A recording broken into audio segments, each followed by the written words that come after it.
Hey, Daddy. Yes? My book says here that dragons really love gold. Okay. And they also build me a dragon's lair to put all the gold in. You want me to build you a dragon's lair for your dragon to put gold in? Yes. Okay.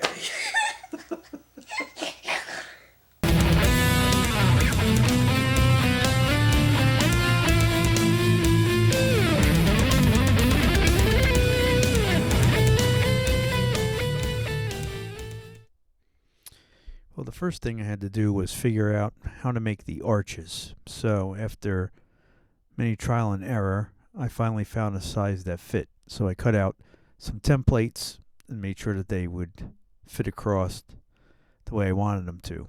Then, once I had a size that I liked, I was able to trace the templates onto the foam and cut out the pieces. I had also cut out round pieces to do the center columns.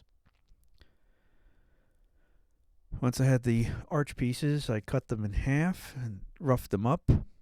Then took a small round piece and glued the arms, so to speak, onto the round piece to make the arches.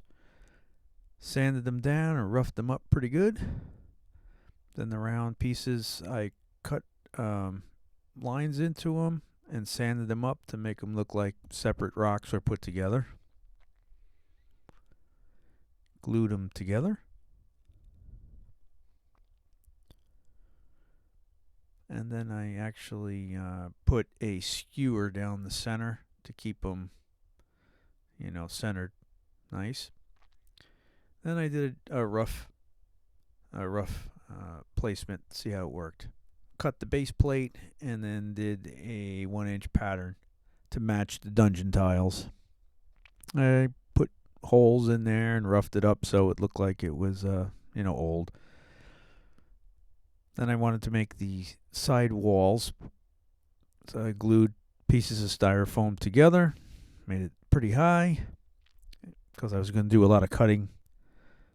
Took the wire cutter and started sculpting out the sides. Then I roughed up the pieces even more to give them more texture.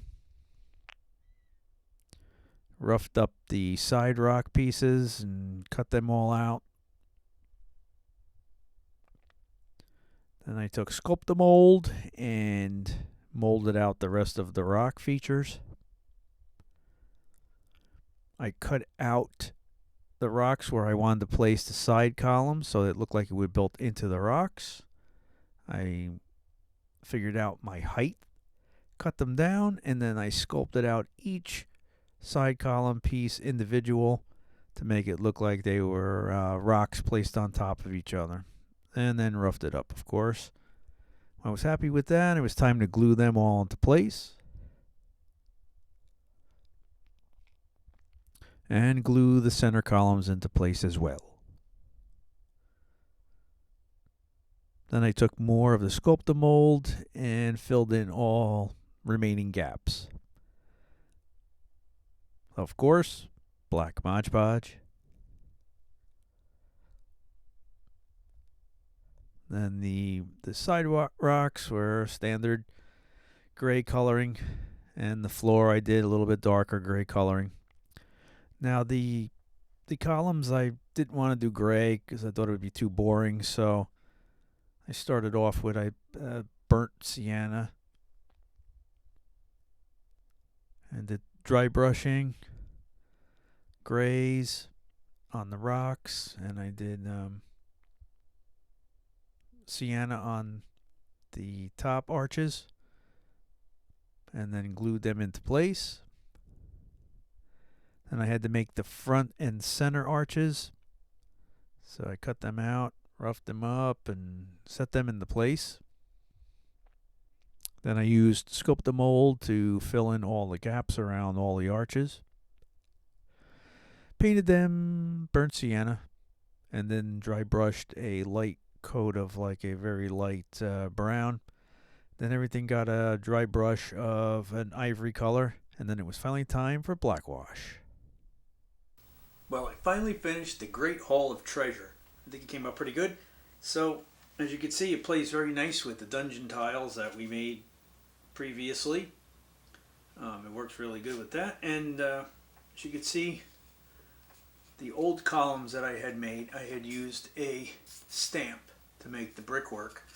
On this one, I definitely wanted to make it a lot different looking and make it look older and more massive, I guess. So did the cutouts like I showed you in the video. I think it looks really good.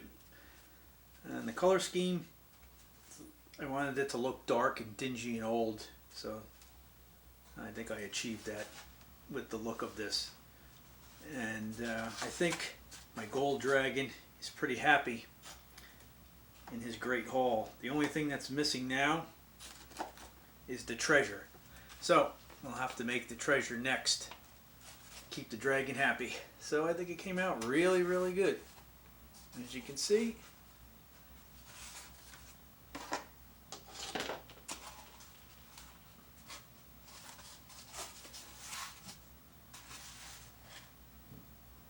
So, we'll see where we can go with this one. Thanks for watching. Take care.